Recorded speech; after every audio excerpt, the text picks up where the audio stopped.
یہ کہتی ہیں بھائی باہر تھے تو کسی غیر مسلم کے ہاتھ ان کی موت ہو گئی، جب پوسٹ مارٹم وغیرہ کرایا تو پتہ چلا کہ وہ نشے کی حالت میں تھے، تو عالم برزخ میں ان کا کیا ہوگا؟ دیکھیں تو اللہ کی مشیت پر موقوف ہے، میں کوئی حکم نہیں لگا سکتا۔ ظاہراً اگر دیکھا جائے تو جو نشہ عادتاً کرتا ہوگا پھر اس کا انتقال اسی حالت میں ہو گیا، یعنی توبہ نہیں کی، تو ہو سکتا ہے اس کو عذاب قبر ہو،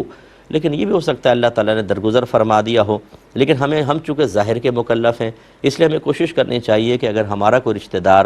گناہ کرتے کرتے انتقال کر جائے تو یہ سمجھیں کہ بیچارہ سخت وبال میں ہوگا، عذاب قبر میں ہوگا، گرفت میں ہوگا اللہ کی، تو پھر ہمیں زیادہ سے زیادہ اس کے لیے ایصال ثواب کا اہتمام کرنا چاہیے،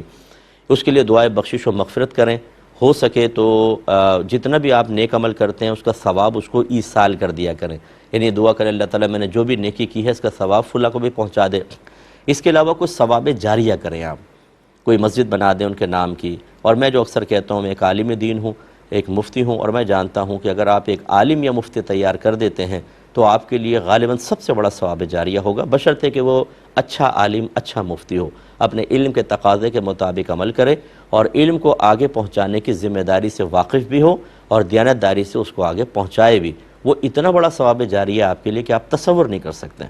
قرآن بھی چھاپ دیں گے آپ، ایک ٹائم قرآن پڑھا جائے گا، کبھی نہیں پڑھا جائے گا، ایسی مسجدوں میں پڑھے رہتے ہیں، وہ آپ کے لیے ثواب جاری اتنا بڑا نہیں ہے۔ مسجد آپ بنا دیں گے، جو مسجدوں میں آ کے نمازیں پڑھ رہے ہیں نمازی، ان کی نمازوں کا جو حال ہے وہ میں جانتا ہوں، 100 میں سے شاید 2 کی نمازیں درست ہوتی ہوں گی، باقی کی نمازیں خلاف سنت، اور بہت سو کی تو فرائض اور واجبات سے بھی خالی، وضو تک کرنا نہیں آتا۔ ہم دیکھتے رہتے ہیں، ہمیں پتہ ہے کہ وضو کی کیا حالت ہے لوگوں کی۔ تو یہ نہیں میں کہہ رہا ہوں کہ مسجد میں نہ کریں، لیکن ثواب جاریہ کے تقابل کے طور پر عرض کر رہا ہوں کہ یہ بھی شاید اتنا بڑا نہیں بنے گا، اور اس طرح مسجد میں کمیٹیاں، پھر جھگڑے، فتنہ، فساد، یہ سب چیزیں چل رہی ہوتی ہیں۔ لیکن اگر ایک عالم اور مفتی آپ بناتے ہیں اور کوئی اچھے ادارے کا انتخاب کر کے، اہل سنت کے ادارے کا آپ انتخاب کریں اور اچھے طالب علم کو آپ سپورٹ کریں، بہت بڑا ثواب جاریہ ہے، تو امید رکھیں پھر اللہ تعالیٰ ان کے ساتھ اچھا معاملہ فرمائے گا۔